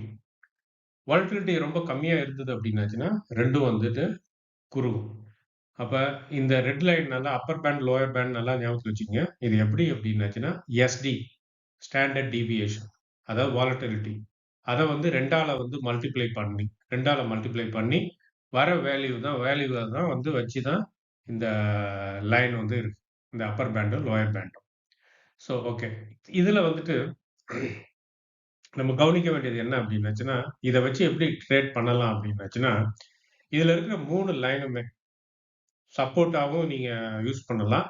இல்ல ரெசிஸ்டன்ஸாவும் வந்து யூஸ் பண்ணலாம். 1. இப்ப பிரைஸ் வந்துட்டு இந்த மிடில் லைன் இருக்கு பார்த்தீங்களா? இந்த SMA 20 இந்த SMA 20 வந்து டச் பண்றப்ப, ஒண்ணு பிரைஸ் வந்து ரிஜெக்ட் ஆகலாம். ரிஜெக்ட் ஆயி மறுபடியும் கீழ வரலாம். இல்ல மேல இருந்து கீழ வரப்ப ரிஜெக்ட் ஆகி மறுபடியும் மேல போலாம். அப்ப மறுபடியும் வந்து அந்த இடத்துல வந்து பிரைஸ் வந்து ரிஜெக்ட் ஆகலாம். இல்லாட்டின்னா, அந்த லைன பிரேக் பண்ணி கன்டினியூஸா தன்னுடைய பயணத்த அது வந்து தொடரலாம். இப்ப டவுன் ட்ரெண்டா இருந்ததுன்னா, மேல இருந்து கீழ வரப்ப அந்த லைன தாண்டி கீழ போலாம். அப்படி இல்லாட்டின்னா ரிஜெக்ட் ஆயி மேல போலாம். இந்த 2 வாய்ப்பு தான் இருக்கு. ஸோ, அடுத்தது சரி இந்த லைன் வந்து புரிஞ்சுதுங்களா? இப்ப இந்த மேல இருக்கு பார்த்தீங்களா? இந்த அப்பர் பேண்ட். இந்த அப்பர் பேண்ட்ல வந்துட்டு ஒரு பிரைஸ் வந்து டச் பண்ணிட்டு கீழ இறங்குது அப்டின்னாச்சுன்னா, என்ன பண்ணுவாங்க நார்மலா அப்டின்னாச்சுன்னா, இது கீழ இறங்குறப்ப பொசிஷன் எடுப்பாங்க. Short position. அதாவது நம்ம ஆப்ஷன பொறுத்தவரைக்கும் புட் ஆப்ஷன். புட் ஆப்ஷன் வந்து வாங்குவாங்க. புட் ஆப்ஷன வாங்குன உடனே அவங்களுடைய எதிர்பார்ப்பு என்ன அப்டின்னாச்சுன்னா, இந்த மேல இருக்கிற போலிஞ்சர் பேண்டுல வந்து டச் பண்ணிட்டு, அது வந்து கீழ இருக்க போலிஞ்சர் பேண்ட வந்துட்டு தொடும் அப்டின்றது தான் வந்து நம்பிக்கை. ஸோ இதுதான் வந்து லாஜிக். அந்த லாஜிக்க பேஸ் பண்ணி தான் மேல வந்து அந்த போலிஞ்சர் பேண்ட வந்து டச் பண்றப்ப அவங்க வந்து புட் ஆப்ஷன் வந்து வாங்குவாங்க. அதேபோல கீழ வந்து கீழ இருக்கிற லோயர் பேண்ட வந்து டச் பண்றப்ப, பிரைஸ் வந்து என்ன ஆகும் அப்டின்னாச்சுன்னா, மேல போகும் அப்டின்றது வந்து ஒரு எக்ஸ்பெக்டேஷன். ஸோ அப்ப என்ன ஆகுது? கீழ இருக்கிற பேண்ட் வந்து ஒரு சப்போர்ட்டா ஆக்ட் பண்ணுது. மேல இருக்கிற பேண்ட் வந்து ஒரு ரெசிஸ்டன்ஸா ஆக்ட் பண்ணுது. நடுவுல இருக்கிற 20 SMA இந்த ப்ளூ கலர் லைன் வந்துட்டு support and resistance depend on அது எங்க இருந்து வருது பிரைஸ். கீழ இருந்து மேல போகுது அப்டின்னாச்சுன்னா, ஒரு ரெசிஸ்டன்ஸா ஆக்ட் பண்ணும். அந்த ரெசிஸ்டன்ஸ தாண்டி வந்து பிரைஸ் போலாம். அதே மாரி மேல இருந்து கீழ வரப்ப, அது வந்து ஒரு சப்போர்ட்டாவும் இருக்கலாம். தடுத்து நிறுத்தி திருப்பியும் பவுன்ஸ் பண்ணி மேல அனுப்பலாம். அப்படி இல்லாட்டினா பிரைஸ் கீழயே உடைச்சுக்கிட்டும் வரலாம். ஸோ இதுதான் வந்து வாலட்டிலிட்டி. அப்ப வாலட்டிலிட்டி வந்து எப்படி நம்ம கெஸ் பண்ணணும் அப்படின்னாச்சுன்னா, அந்த பில்லிஞ்சர் பாண்ட் வந்து ரொம்ப விரிஞ்சுதுன்னா, வாலட்டிலிட்டி வந்து ரொம்ப அதிகமா இருக்குன்னு அர்த்தம். அதாவது ஸ்டாண்டர்ட் டீவியேஷன் அதிகமா இருக்குன்னு அர்த்தம். அது அப்படியே சுருங்கி இருந்ததுன்னா, இந்த நடுவுல இருக்கிற பார்ட் பாருங்க. நான் இந்த இது ஒண்ணு போடுறேன். இந்த இடம் பாருங்க. இந்த இடத்துல வந்துட்டு ஷ்ரிங்க் ஆயிடுற மாரி இருக்கும். அப்புறம் இந்த இடத்துல வந்து பார்த்தீங்க அப்படின்னாச்சுன்னா, இந்த இடம் பாருங்க நல்லா விரிஞ்சிருக்கு. அப்ப என்னன்னா, இங்க வந்து வாலட்டிலிட்டி வந்து அதிகம். இந்த இடத்துல வாலட்டிலிட்டி வந்து ரொம்ப கம்மி. வாலட்டிலிட்டி கம்மியா இருக்கிற டைம்ல ஆப்ஷன் பையர்ஸ் மார்க்கெட்டுக்குள்ள என்டர் ஆகக்கூடாது. நீங்க ஆனீங்க அப்படின்னாச்சுன்னா, என்ன நடக்கும் அப்படின்னாச்சுன்னா, வாலட்டிலிட்டி ரொம்ப கம்மியா இருக்கிறப்ப, பிரைஸ் வந்து ஒரு குறிப்பிட்ட ஒரு சின்ன ஒரு ரேஞ்சுக்குள்ளேயே வந்து மூவ் ஆயிட்டு இருக்கும். அப்ப பிரைஸ் மூவ் ஆயிட்டு இருக்கிறப்ப, டைம் வந்து பாஸ் ஆயிட்டு போயிட்டே இருக்கும். இப்ப டைம் ஆக, ஆக நீங்க வாங்குன ஆப்ஷனுடைய பிரீமியம் வந்து குறைஞ்சுகிட்டே வரும். ஸோ, அதனால அந்த மாரி நேரத்துல, அந்த பூலிங்கர் பாண்ட் வந்து ரொம்ப நேரோவா இருக்கிற நேரத்துல, குறுகலா இருக்கிற டைம்ல, நீங்க எந்த ட்ரேடையும் வந்து எடுக்காதீங்க. அப்ப ஒரு குறுகலான பூலிங்கர் பேண்ட் ரொம்ப நீண்டு போகுது அப்டின்னாச்சுனாலே, ஒரு விஷயத்த நீங்க கவனிக்கணும். உக்கு வந்து மீனுக்கு காத்திருக்கிற மாதிரி, எப்படா அந்த குறுகலான இத விட்டு பிரைஸ் வந்து மேலயோ அல்லது கீழயோ இறங்கி பூலிங்கர் பேண்ட் 2ம் விரியணும் அப்படின்றத எதிர்பார்த்துக்கிட்டே இருங்க. அப்படி எதிர்பார்க்கிறது எதுக்குன்னா, வாலட்டிலிட்டி அதிகமாகுதுன்னு அர்த்தம். அப்படி வாலட்டிலிட்டி அதிகமாகுறப்ப, அந்த நேரத்துல நீங்க உங்க ட்ரேட வந்து எடுக்கணும். புரியுதுங்களா? ஸோ அப்ப வாலட்டிலிட்டி அதிகமாகறப்ப டக்குன்னு ட்ரேட் எடுத்துறலாமா அப்படின்னாச்சுன்னா, இப்ப பாருங்க இந்த இதையே பாருங்க. இந்த இந்த இடத்துல வந்துட்டு பிரைஸ் வந்து மேல ஏறுது. ஏறுன உடனே இங்க வாலட்டிலிட்டி வந்து அதிகமாகுது. அதிகமான உடனே இந்த லைன வந்துட்டு அந்த மேல இருக்கிற அப்பர் பேண்ட வந்து பிரைஸ் டச் பண்ணிட்டு, அப்படியே கீழ இறங்குது. திருப்பியும் வந்து மேல டச் பண்ற மாரி போகுது. ஆனா ஓவராலா பார்க்கிறப்ப பிரைஸ் வந்து கீழ இறங்கிடுது. ஸோ இந்த மாரி ஒரு ஸ்விங் வந்து வரும். எல்லா நேரத்திலயும் இது வரும்னு சொல்ல முடியாது. ஸ்விங் வரதுக்கு வாய்ப்புகள் வந்து ரொம்ப அதிகம். ஸோ இத வச்சுட்டு என்ன பண்ணுவாங்க, மேல இருக்கிறப்ப பிரைஸ் பவுன்ஸ் ஆகுது. மேல இருக்கிற போலிஞ்சர் பேண்ட டச் பண்ணிட்டு, அதிலேயே வந்து சஸ்டெயின் ஆகி போக முடியாம பவுன்ஸ் ஆகுது அப்டின்னாச்சுன்னா, அந்த நேரத்துல வந்துட்டு புட் ஆப்ஷன் வந்து வாங்கும். அப்படி இல்லாட்டின்னா, பிரைஸ் என்ன ஆகும் அப்டின்னாச்சுன்னா, இந்த மேல இருக்கிற அப்பர் பேண்ட் இருக்கு பார்த்தீங்களா? அத ஒட்டிக்கிட்டே அத தாண்டி மேலயும் போகாது. அத விட்டு இறங்கவும் இறங்காது. தொங்கிட்டே வௌவால் மாரி அப்படியே போகும். அத புடிச்சு தொங்கிட்டு போற மாரி அந்த வௌவால் தொங்கும் பார்த்தீங்களா? அதே போலயே வந்து அந்த அப்பர் போலிஞ்சர் பேண்ட புடிச்சு தொங்கிக்கிட்டே வந்து போகும். அப்படி போச்சு அப்படின்னாச்சுன்னா, அது வந்து அப் ட்ரெண்ட். ஓகேங்களா? அந்த டைம்ல நீங்க வந்துட்டு இந்த போலிஞ்சர் பேண்டையும் பார்க்கணும். அப்ப வந்து அது ரொம்ப எக்ஸ்பேண்ட் ஆகிரும். எக்ஸ்பேண்ட் ஆகிருந்ததுன்னா, வாலட்டிலிட்டி வந்து ரொம்ப அதிகமா இருக்குன்னு அர்த்தம். அப்ப அதிகமா இருக்க டைம்ல தான் அந்த மாரிலாம் வந்து நடக்கும். இல்லாட்டின்னா என்ன ஆகும்னா, கீழ இருக்கிற போலிஞ்சர் பேண்ட் இருக்கு பார்த்தீங்களா? இத டச் பண்ணி இத பாருங்க. இந்த ஒட்டிக்கிட்டே இறங்குற மாரி இருக்குங்களா? அதுக்கு மேல அப்படியே அந்த ஒட்டிக்கிட்டே இறங்கும். அப்படி இறங்குச்சுனாலும், நீங்க வந்து கால் ஆப்ஷன் வந்து வாங்கலாம். அது வந்து பு பேரிஷ் ட்ரெண்ட். சாரி அப்படி இறங்கிச்சுன்னா, புட் ஆப்ஷன். மேல போச்சுன்னா, கால் ஆப்ஷன். ஸோ, அப்ப வந்து உங்களுக்கு நல்லா பார்த்துக்கங்க. இத வச்சுக்கிட்டு நீங்க வந்துட்டு பிரைஸ வந்துட்டு நீங்க வந்து இத கணிக்கலாம். அப்ப வாலட்டிலிட்டி வந்து அதிகமா இருக்கிறப்ப தான் நீங்க ட்ரேட் எடுக்கணும். வாலட்டிலிட்டி அதிகமா இருக்கிறத எப்படி தெரிஞ்சுக்கிறது புலிஞ்சர் பேண்ட வச்சுன்னா, புலிஞ்சர் பேண்ட் விரிவடையும். விரிவடைஞ்சு பிரைஸு மேல இருக்கிறத வந்து மேல இருக்கிற லைன அதான் அப்பர் பேண்ட வந்து தொங்கிக்கிட்டே அத புடிச்சுக்கிட்டே மேல போகுது அப்டின்னாச்சுன்னா, அது வந்து அப் ட்ரெண்ட் நீங்க கால் ஆப்ஷன் எடுக்கலாம். இல்ல தொட்டுக்கிட்டு கீழ கீழ இருக்கிற புரிஞ்சிரு பேண்ட தொட்டுக்கிட்டே கீழ இறங்குது அப்டின்னாச்சுன்னா, அப்ப வந்துட்டு நீங்க புட் ஆப்ஷன எடுக்கலாம். அப்ப அது போற பொசிஷன விட்டு திரும்பி இறங்கி, மிடில் லைன நோக்கி வருது அப்டின்னாச்சுன்னா, நீங்க எக்ஸிட் ஆயிரலாம் பொசிஷன. அப்ப முடி சில டைம்ல என்ன ஆகும் அப்டின்னாச்சுன்னா, மிடில் லைன் வரைக்கும் வந்துட்டு திருப்பி மேல ஏறிடும்.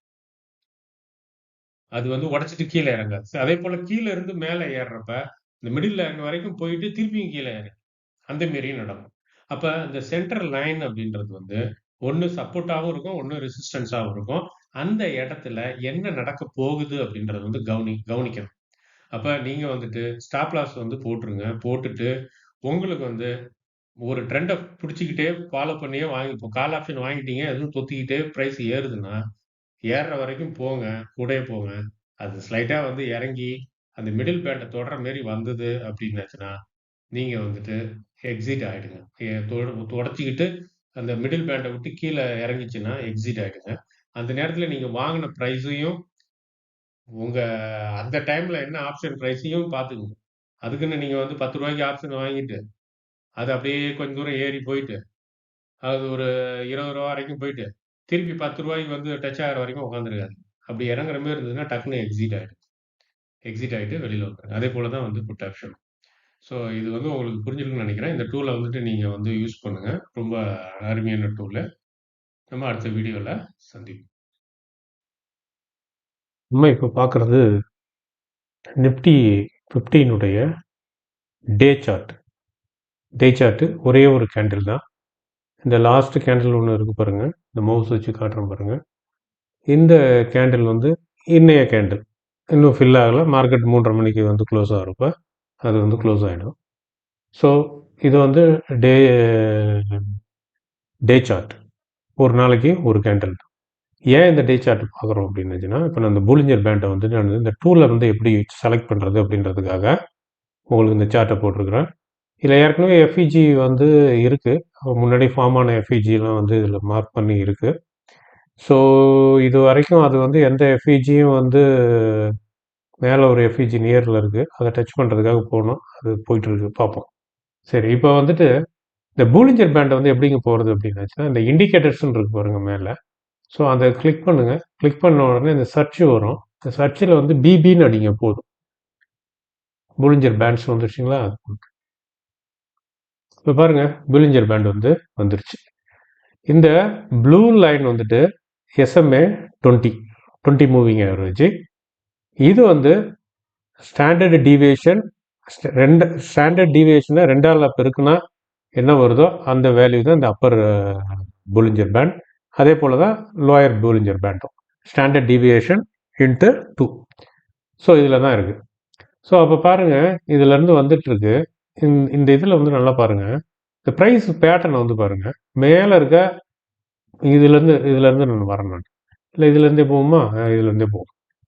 இல்லை இதுலேருந்து போகுமா? ஸோ ஓகே இதுலேருந்து போகும். இதுலேருந்து பாருங்கள். இது என்ன டேட் இது? ஆகஸ்ட்டு 6ஆம் தேதி.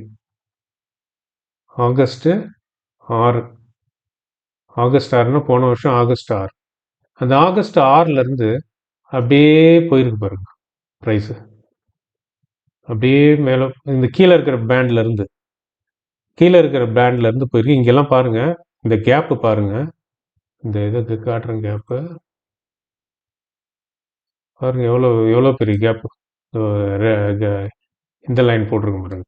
இப்போ நான் பெரிய கேப் வந்து இருக்கு. சரி இதை எடுத்துக்கோங்க. சரி இவ்வளோ பெரிய கேப் இருக்குன்னா இப்போ வந்து லிக்விட் இது வாலட்டிலிட்டி வந்து ரொம்ப ஹையாக இருக்குது. மார்க்கெட் வந்து மேலே மூவ் ஆகிட்டு இருக்கு. இது வரைக்கும் போன உடனே இந்த அப்பர் பூலிஞ்சர் பாண்டை டச் பண்ண உடனே ஏதோ ஒரு ஷாக் அடித்த மாதிரி கீழே இறங்குது பாருங்க. இறங்கின உடனே இந்த மிடில் பேண்டுக்கு வருது. மிடில் வந்துட்டு டச் ஆன உடனே என்ன பண்ணுது? திருப்பி மேலே போகுது. அப்படியே போகுது. ஒட்டிக்கிட்டே போகுது. அந்த லைனை ஒட்டிக்கிட்டே போகுது. இது வரைக்கும் போகுது. போனதுக்கப்புறம் மேலே இருக்கிற இதிலேருந்து கீழே அப்படியே சர்றன்னு இறங்கி கீழே இருக்கிற பூலிஞ்சர் பேண்டுக்கிட்ட வருது. வந்த பின்னாடி அப்படியே இந்த கீழே இருக்கிற பூலிஞ்சர் பேண்டையே தொத்திக்கிட்டே அப்படியே கீழே இறங்குது. இறங்கிட்டு திருப்பி இதிலேருந்து இப்படியே மேலே ஏறுது. ஏறி திருப்பி மேலேருந்து கீழே இறங்குது. அப்புறம் இது வரைக்கும் போகுது.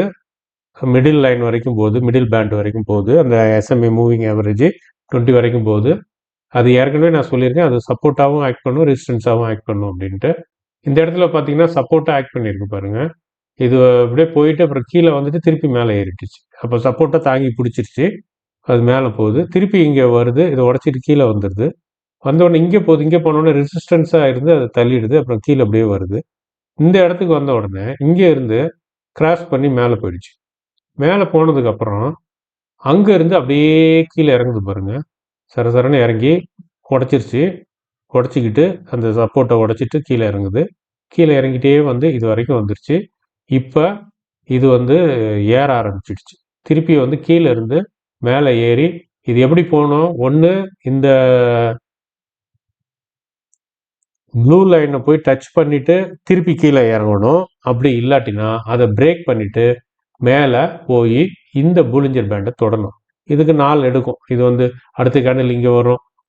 அப்போ நம்ம இதுலேருந்து ஒரு ஓரலாக தெரிஞ்சுக்கிட்டோம் அப்படின்னாச்சுன்னா மார்க்கெட் வந்துட்டு இன்னைக்கு இல்லை 3 நாளுக்கு முன்னாடியே வந்து ரிவர்ஸ் ஆகிடுது. 3 நாளுக்கு முன்னாடி அந்த ஃபர்ஸ்ட் கிரீன் கேண்டில் வந்துருக்கு பார்த்தீங்களா? அப்பவுமே வந்து மார்க்கெட் வந்து ரிவர்ஸ் ஆகிருக்கு. புல்லிஷ்க்கு வந்து மார்க். அது என்ன டேட்? அது செவ்வாய்க்கிழமை, 4ஆம் தேதி செவ்வாய்க்கிழமை. அப்பவுமே வந்து மார்க்கெட் வந்துட்டு உங்களுக்கு வந்துட்டு ஒரு டேர்ன் ஆயிருக்கு. டேர்ன் ஆகி மேலே போக ஆரம்பிச்சிருக்கு. அடுத்தது வந்து இது என்னது? புதன்கிழமை. இன்னைக்கு வந்து வியாழக்கிழமை. வியாழக்கிழமையும் மேலே போகுது. பார்த்தீங்கன்னா இங்கே பாருங்க, மார்க்கெட் வந்து கீழே தான் வந்து ஓப்பன் ஆகிருக்கு. அது இங்கே ஓப்பன் ஆகி கீழே இறங்கியிருக்கு. ஆனால் வந்துட்டு இங்கேருந்து தள்ளியிருக்காங்க பாருங்க. அந்த அளவுக்கு பையிங் ப்ரெஷரு மேலே வந்து ப்ரைஸை வந்து தள்ளி மேலே கொண்டு போய் விட்டாங்க. இந்த மாரி நீட்டாக ஒரு கோடு விழுந்ததுனால விக்குன்னு சொல்லுவோம். அந்த மாதிரி விக்கு இருந்ததுனாலே அது வந்து ப்ரெஷர் பண்ணி வந்து ப்ரைஸை வந்து மேலே தள்ளுறதுன்னு அர்த்தம். அதே போல் மேலே விக்கு இருந்ததுன்னா அது கீழே தள்ளுறாங்கன்னு அர்த்தம். ஸோ அப்போ வந்து புரியுதுங்களா? இப்போ இதுதான் வந்து பொலிஞ்சர் பேண்ட். அப்போ இது வந்து ஒரு ரெசிஸ்டன்ஸாக ஆக்ட் பண்ணும். இது வந்து இந்த கீழே இருக்கிற பேண்ட் வந்து சப்போர்ட்டாக ஆக்ட் பண்ணும். நடுவில் இருக்கிறது சப்போர்ட்டாகவும் ஆக்ட் பண்ணும், இதாகவும் ஆக்ட் பண்ணும். இதா ரெசிஸ்டன்ஸாகவும் ஆக்ட் பண்ணும். ஓகேங்களா? சரி, இது உங்களுக்கு இதில் வந்துட்டு இதே நான் டைம் ஃப்ரேமை மாற்றுறேன். 5 மினிட் சார்ட்டுக்கு போகிறேன். ஓ, 5 மினிட் சார்ட் பாருங்கள். இன்னைக்கு ஓப்பன் ஆனது மேலே ஓப்பன் ஆகிருக்கு. சரசரன்னு கீழே இறங்கிச்சு. அடுத்தது கீழே இறங்கிச்சு. அடுத்தது கீழே இறங்கிச்சு. கீழே இறங்கி இந்த பூலிஞ்சர் பேண்ட் வரைக்கும் வந்துட்டு டச் பண்ணி தொட்டுருச்சு. தொட்டுட்டு இங்கே இருந்துட்டு கொஞ்சம் வெளியில் வந்திருக்கு அதோட. அப்புறம் அப்படியே பவுன்ஸ் ஆகி மேலே போய் இந்த பூலிஞ்சர் பேண்டை தொட்டுது. தொட்டுட்டு திருப்பி இங்கே வந்த உடனே இந்த மிடில் உடச்சிட்டு கொஞ்சம் வருது. ஆனால் திருப்பி ரிவர்ஸ் ஆகி அப்படியே தொத்திட்டு போகுது. ஓவால் மாரி போயிட்டே இருக்கு. இது இந்த இடத்துல ஒரு அட்டம்ப்ட் நடந்திருக்கு. ஆனால் இங்கே வந்துட்டு என்ன பண்ணிருச்சு, இது வந்து சப்போர்ட்டாக தாங்கி பிடிச்சிருச்சு இந்த 20 மூவிங் ஆவரேஜ். அதனால ப்ரைஸ் வந்து திருப்பி மேலே போகுது. அப்படியே போயிட்டே இருக்கு. புரியுதுங்களா இது? அப்போ இதை வச்சு நீங்கள் வந்துட்டு என்ன பண்ணலாம், நீங்கள் வந்து ட்ரேடிங் பண்ணலாம். இதில் நல்லா ப்ராக்டிஸ் பண்ண நிறைய வாட்ச் பண்ணுங்கள். ட்ரேடை வந்து பேக்கில் போயிட்டு பாருங்கள். உங்கள் இதில் இந்த நான் நவுத்தி பார்க்குறேன் பார்த்தீங்களா? இந்தமாரி வந்து பாருங்கள். பார்த்தீங்கன்னா உங்களுக்கு அடையாளம் கிடைக்கும். இங்கெல்லாம் பாருங்கள். அப்படியே இந்த இடத்துல இங்கே பாருங்கள். இந்த இடத்துல பாருங்கள் எவ்வளோ பெரிய ஒரு இது பாருங்கள். இந்த இடம் இந்த இடம் ஒரு லைன் போடுறேன் பாருங்கள். இந்த இடம் பாருங்கள். இதெல்லாம் எவ்வளோ பெரிய கேப். அப்போ இங்கெல்லாம் என்ன அர்த்தம் இருக்குன்னா வால்டிலிட்டி வந்து ரொம்ப அதிகம். இந்த இடம்லாம் இந்த இடத்துல வந்து வால்டிலிட்டி அதிகமாக இருக்குது. அப்போ வால்டிலிட்டி அதிகமாக இருந்ததுனால நம்மளுக்கு வந்து கொண்டாட்டம் பையர்ஸுக்கு. ஆனால் செல்லர்ஸ் எல்லாம் வந்து கண்ணீர் விடுவாங்க. ஏன்னா எல்லாமே அவங்க வந்து தள்ளி தள்ளி வாங்கி வச்சுருப்பாங்க. அந்த ப்ரைஸை போயிட்டு ஹிட் ஆகிற மாரி போகும். ஸோ அதனால் வந்துட்டு இந்தமாரி வால்டிலிட்டி அதிகமாக இருக்குது அப்படின்னாச்சுனாலே நம்ம வந்துட்டு எடுக்கலாம். அப்படியே போகுது. அப்படியே போயிட்டுருக்கு பாருங்கள். நல்லா போயிருந்துருக்கு. அது என்ன டேட் இது? மார்ச் 5ஆம் தேதி. மார்ச் 5 தான். மார்ச் 5ல் தான் போயிருக்கு. நிறைய ஃபேர் வேல்யூ கேப்லாம் ஃபார்ம் ஆயிருக்கு. இப்போ இன்னைக்கு வந்து ஃபேர் வேல்யூ கேப் வந்து ஒரு இடத்துல இங்கே தான் ஃபார்ம் ஆயிருக்கு. இங்கே ஒன்று ஃபார்ம் ஆகுது. இந்த இடத்துல பாருங்க ரொம்ப ஸ்ட்ரகிளிங் ஆகுது. சப்போஸ் நீங்கள் வந்து இங்கே பொசிஷன் எடுத்துருந்தீங்கன்னு வச்சுங்க, நான் இந்த காட்டுறேன் பாருங்க. இந்த அதாவது ரெண்டு எங்கெங்கெல்லாம் பொசிஷன் எடுத்துருக்கலாம் அப்படின்றத வந்து நான் சொல்கிறேன். நான் இந்த இடத்துல எடுத்துருக்கலாம். நீங்கள் இந்த இது இறங்கிட்டு இது ஏறிச்சு இல்லை, இந்த இடத்துல வந்துட்டு இந்த கேண்டில் இங்கே வந்து எடுத்துருக்கலாம். இது ஒன்று. இங்கே வந்து நீங்கள் வந்து கால் ஆப்ஷன் வாங்கியிருக்கலாம். அப்படி இல்லாட்டினா இதை வந்து இது இங்கெல்லாம் நீங்கள் ஒன்றுமே பண்ணியிருக்க முடியாது. ஏன்னா இதை கெஸ் பண்ண முடியாத ஒரு சடன் ஃபால். ஸோ இது வந்துட்டு இங்கே இருந்து இப்படி போகுது. அப்போ இது வந்து இந்த இடத்துல இது வரைக்கும் போயிட்டு இங்கே வந்துட்டு நீங்கள் வந்து எக்ஸிட் ஆகிருப்பீங்க. இப்போ இந்த இது போய் இது நீங்கள் பின்னாடியே வந்து ஸ்டாப் லாஸை நவுத்திக்கிட்டே போனீங்க அப்படின்னாச்சுன்னா இந்த இடத்துல வந்துட்டு நீங்கள் எக்ஸிட் ஆகிருப்பீங்க. இந்த இடத்துல வந்துட்டு எக்ஸிட் ஆகிருப்பீங்க. அப்போ வந்து உங்களுக்கு எவ்வளோ கிடச்சிருக்கும் அப்படின்னாச்சுன்னா 303லேருந்து 415 கிட்டத்தட்ட ஒரு 115 பாயிண்ட் வந்து நிஃப்டியில் கிடச்சிருக்கும். 115 பாயிண்ட் நிஃப்டியில் அப்படின்னாச்சுன்னா அட் த மணியாக இருந்தீங்கன்னா அட் த மணி அப்படின்றப்ப உங்களுக்கு வந்துட்டு டெல்டா வேல்யூ வந்து மோர் ஆன் ஆப்ஷன் 6ஆம் தேதி 0.8 போயிட்டு இருக்கு. ஏறக்குறைய உங்களுக்கு ஒரு 80% கிடைச்சிருக்கும். அதுலேருந்து ஒரு 115ன்னா ஒரு ரூ. 80 பாயிண்ட் 70 டு 80 பாயிண்ட் உங்களுக்கு வந்து ஆப்ஷனில் வந்து கிடைச்சிருக்கும். அட் த மணி வாங்கியிருந்தீங்க அப்படின்னாச்சுன்னா. அப்படின்னா எங்கே போகுது அமௌண்ட்டு? எவ்வளோ வரும் நம்மளுக்கு? ஒரு தோராயமாக வந்து கால்குலேட் பண்ணுவோம். நீங்கள் வந்து 1 லாட் வாங்கியிருந்தாலே உங்களுக்கு கால்குலேட்டரை இது பண்ணிக்கிறேன். ஒரு லாட்டுன்னா 75 இன்ட்டு எத்தனை 70 பாயிண்ட் சொன்னோம்னா 70 5250 ரூபா கிடச்சிருக்கும் ஒரு லாட் வாங்கியிருந்தால. நீங்கள் 5 லாட்லாம் வாங்கினா 25,000 ரூபா சம்பாரிச்சிருக்கலாம் இன்னைக்கு சாதாரணமாக. இந்த இடத்துல நான் சொல்கிறது வந்து இதுக்குள்ளே இங்கே பொசிஷன் எடுத்து இங்கே நீங்கள் க்ளோஸ் பண்ணியிருந்தாலே இந்த 2 லைனுக்குள்ள. ஆனால் நீங்கள் என்ன பண்ணியிருப்பீங்க, நம்ம இங்கே ஒரு கொஷினை க்ளோஸ் பண்ணிவிட்டு இங்கே வந்துட்டு திருப்பி இங்கே பவுன்ஸ் ஆகுது பார்த்தீங்களா? அப்போ இதை வந்து இந்த புலிஞ்சர் பேண்டை தாண்டி மேலே க்ளோஸ் ஆகிறப்ப அடுத்தது வந்து இங்கே எடுத்திருப்போம். இங்கே பொசிஷன் எடுத்திருப்போம். இங்கே பொசிஷன் எடுத்துட்டு இந்த இடத்துல வந்துட்டு நம்ம ஸ்டாப் லாஸ் நவுத்திட்டே போகிறப்ப இந்த இடத்துல வெளில வந்துடும். இப்போ வெளில வந்தோன்னா இங்கே வந்து உங்களுக்கு எவ்வளோ பாயிண்ட் கிடைக்குது? 374 493 மைனஸ் 374 119 இன்ட்டு 0.8 இதில் ஒரு 95 பாயிண்ட் உங்களுக்கு கிடச்சிரும். இப்போ இதில் ஒரு 95 பாயிண்ட், அப்புறம் 95 இன்ட்டு 75 அப்படின்னாச்சுன்னா இதில் ஒரு 7,000 ரூபா. அப்போ அதில் ஒரு 5,000 ரூபா, இதில் ஒரு 7,000 ரூபா, 7 5 உங்களுக்கு வந்துட்டு எவ்வளோ ஆச்சு? நல்ல அமௌண்ட்டு வந்து கிடச்சிருக்கும். 7 5 12 ஒரு லாட்டுக்கு வந்து 12 ரூபா சம்பாரிச்சிருக்கலாம். இதே நீங்கள் 5 லாட்டு போட்டிருந்தீங்கன்னா 5 இன்ட்டு 12 5 இன்ட்டு 12,000 இன்ட்டு 5 போட்டிருந்தீங்கன்னா 60,000 ரூபா எடுத்துருக்கலாம் இன்னைக்கு. ஓகேங்களா? ஸோ ஓகே, இதான் வந்து இந்த இதை வந்து பார்க்குறது. ப்ரைஸ் ஆனால் மேலே ஏறிட்டு தான் இருக்குது. Okay, no problem. சரி, நம்ம அடுத்த வீடியோவில் பார்ப்போம். நல்லா ஒரு கான்ஃபிடண்ட்டாக நல்லா எல்லாத்தையும் கற்றுக்கிட்டு ட்ரேட் பண்ணுங்கள். சும்மா போயிட்டு எதையோ ஏறுதுன்னு வாங்கக்கூடாது, இறங்குதுன்னு விற்கவும் கூடாது. ரொம்ப கேர்ஃபுல்லாக இருந்து பார்க்கணும். நம்ம இப்போ ஒவ்வொன்றா பார்த்துருக்கோம். ஆர்டர் பிளாக் பார்த்துருக்கோம், எஃப்இஜி பார்த்துருக்கோம். இப்போ வந்துட்டு போலிஞ்சர் பேண்டை வந்து பார்க்குறோம். ஏறிட்டே போகுது பாருங்கள், அப்படியே தொத்திக்கிட்டே போகுது பாருங்கள் ஒரு மாரி. அது போகும். இதுமாரி பாருங்கள், எஃப்இஜி வந்து நிறைய ஃபார்ம் ஆகலை. இது இப்படி ஃபார்ம் ஆகாட்டினாலே வந்துட்டு ரீட்ரேஸ் ஆகிறதுக்கு வந்து சான்சஸ் வந்து ரொம்ப கம்மி அப்படின்றது ஒரு நம்பிக்கை. நான் ஏற்கனவே சொன்னபடி ட்ரேடிங்கில் பொறுத்த வரைக்கும் ப்ராபபிலிட்டி தான், வாய்ப்புகள் தான், 50-50 தான்.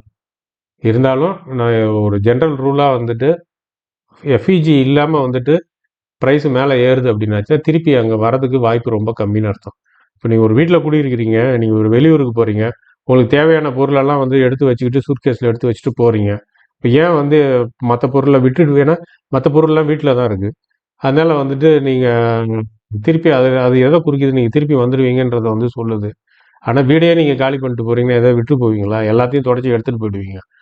அதே போல் தான் எஃப்இஜியை வந்து விட்டுட்டு போகுது அப்படின்னாச்சுன்னா ப்ரைஸு எஃப்இஜியை வந்து ரீவிசிட் பண்ணுறதுக்கு வாய்ப்பு இருக்குதுன்னு அர்த்தம். எஃப்இஜியே விடாமல் போயிட்டுருக்கு அப்படின்னாச்சுன்னா அது திருப்பி ரீவிசிட் பண்ணுறதுக்கு வாய்ப்புகள் ரொம்ப கம்மின்னு அர்த்தம். புரிஞ்சுதுங்களா? ஸோ அதை வச்சுக்கிங்க, எஃப்இஜியும் இந்த போலிஞ்சர் பேண்டையும் வச்சுக்கிங்க. ஹாப்பியாக ட்ரேட் பண்ணுங்கள். இன்றைக்கி ஒரு நல்ல ஒரு வாய்ப்பு.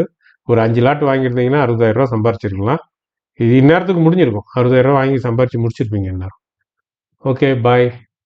அடுத்த வீடியோவில் பார்ப்போம்.